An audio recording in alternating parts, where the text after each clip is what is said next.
سرگزشت ایک کمسن سپاہی سالار کی، جو ایک مظلوم بہن کی پکار پر ہندو راجاؤں پر چڑھ دوڑا۔ تاریخ اسلام کے اس جرنیل نے بہادری، شجاعت اور قوت ایمانی سے نہ صرف سندھ کو فتح کیا بلکہ اپنے حسن سلوک سے وادی سندھ کو اسلام کے نور سے منور کر دیا۔ توحید پہ جان نشاور کرنے والے اس سپاہی کی کہانی شروع کرنے سے پہلے آپ سے گزارش ہے کہ ہمارے چینل گلوبل نالج کو سبسکرائب کریں اور گھنٹی کے بٹن کو ضرور پریس کریں تاکہ ہماری ہر آنے والی ویڈیو آپ تک بآسانی پہنچ سکے۔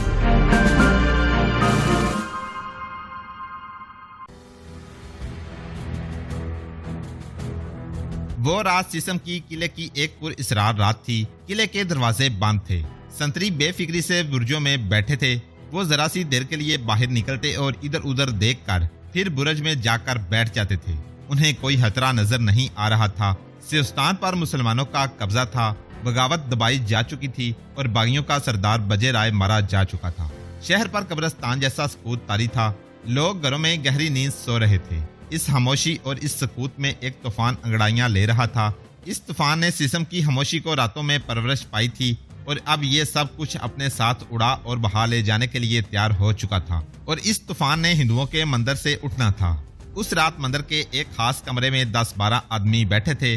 ان میں ایک تو اس ہندو کا بڑا پنڈت تھا، دوسرا وہ رشی تھا جو اسی روز شہر میں داخل ہوا تھا، لیکن مندر میں اس کا حلیہ کچھ اور تھا۔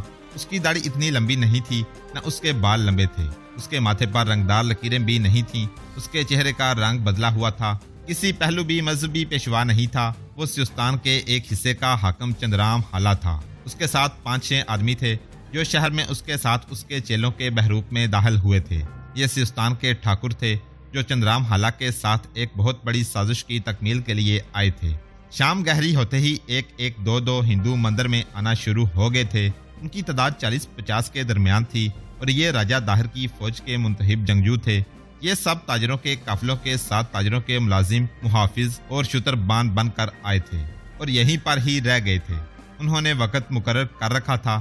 مقامی ہندوؤں کے گھروں میں باہر کے جو ہندو چھپے ہوئے تھے وہ ایک ایک کر کے گھروں سے نکلنے لگے۔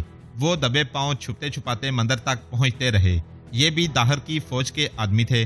مسلمان حاکم اطمینان کی نیند سوئے ہوئے تھے۔ انہیں یقین نہیں تھا کہ شہر میں امن و امان ہے، اور اگر امن و امان تباہ ہوا بھی تو باہر کے حملے سے تباہ ہوگا۔ ان کے ذہن میں یہ خدشہ تو آیا ہی نہیں تھا کہ شہر کے اندر سے بھی تباہی اٹھ سکتی ہے۔ دیوار پر جو گشتی سنتری تھے ان کی تعداد تھوڑی تھی اور وہ چوکس بھی نہیں تھے۔ مندر اب جنگی آپریشن روم بن چکا تھا۔ چندرام حالا ہدایات دے رہا تھا۔ ہندو فوجیوں میں سے بعض کے پاس تلواریں اور باقی برشیوں سے مسلح تھے۔ یہ چندرام حالا کی زمین دوست سازش تھی۔ اس نے سیسم کے مندر کے بڑے پنڈت کو سب سے پہلے اعتماد میں لیا اور پھر خود کسی بہروپ میں سیسم آیا اور اپنی آنکھوں دیکھا تھا کہ قلعے میں مسلمان فوج کی تعداد کتنی ہے اور رات کو کہاں کہاں سنتری ہوتے ہیں۔ اس نے پنڈت کو اپنی اسکیم بتائی تھی۔ اس کے تحت ہندو فوجیوں نے تاجروں کے بہروپ میں آنا تھا اور ہندوؤں کے گھروں میں چھپنا تھا۔ سیسم کے ہندوؤں کو مندر سے یہ ہدایات ملی تھی کہ وہ بہروپ میں آنے والے فوجیوں کو اپنے گھروں میں چھپا لیں۔ کسی بھی مورخ نے یہ نہیں لکھا کہ راجہ داہر کو اس سازش کا علم تھا یا نہیں۔ ہندو فوجی مندر اور گھروں سے نکل آئے۔ انہیں جس طرح بتایا گیا تھا کہ وہ اکیلے بھی اور 2 3 اکٹھے بھی شہر میں پھیل گئے۔ اکیلے سنتری کو دبوچ لینا کوئی مشکل کام نہ تھا۔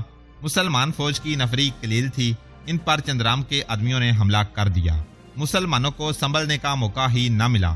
ان میں کچھ زخمی اور شہید ہوئے اور باقی قیدی بنا لیے گئے۔ سیسم کے 2 مسمار حاکموں عبد الملک بن قیس اور حمید بن ودا نجدی کے محافظوں نے مقابلہ کرنے کی کوشش کی لیکن نقصان اٹھایا۔ صبح طلوع ہوئی تو سیسم کے قلعے سے مسلمانوں کا پرچم اتر چکا تھا اور راجہ داہر کا جھنڈا لہرا رہا تھا۔ مسلمان حاکم اور سپاہی چندرام حالا کے قیدی تھے۔ ایک روایت یہ ہے کہ چندرام حالا نے تمام مسلمانوں کو قلعے سے نکال دیا تھا اور کوئی قیدی اپنے پاس نہیں رکھا تھا۔ محمد بن قاسم کو راوڑ کے قریب ہیمہ گاہ میں اطلاع ملی کہ سیسم پر دشمن کا قبضہ ہو گیا ہے۔ محمد بن قاسم کو بتایا گیا کہ یہ طوفان شہر کے اندر سے اٹھا تھا۔ محمد بن قاسم نے اپنے ایک تجربہ کار سالار محمد بن مصعب کو 1000 سوار اور 2000 پیادے دے کر کہا کہ وہ کہیں رکے بغیر سیسم پہنچے اور قلعے پر قبضہ کرنے کی کوشش کرے۔ خدا کی قسم ابن مصعب، محمد بن قاسم نے کہا، میں یہ نہیں سن سکوں گا کہ تم نے باغیوں کو بخش دیا ہے، اور تم یہ بھی جانتے ہو کہ تمہیں کتنی جلدی واپس بھی آنا ہے۔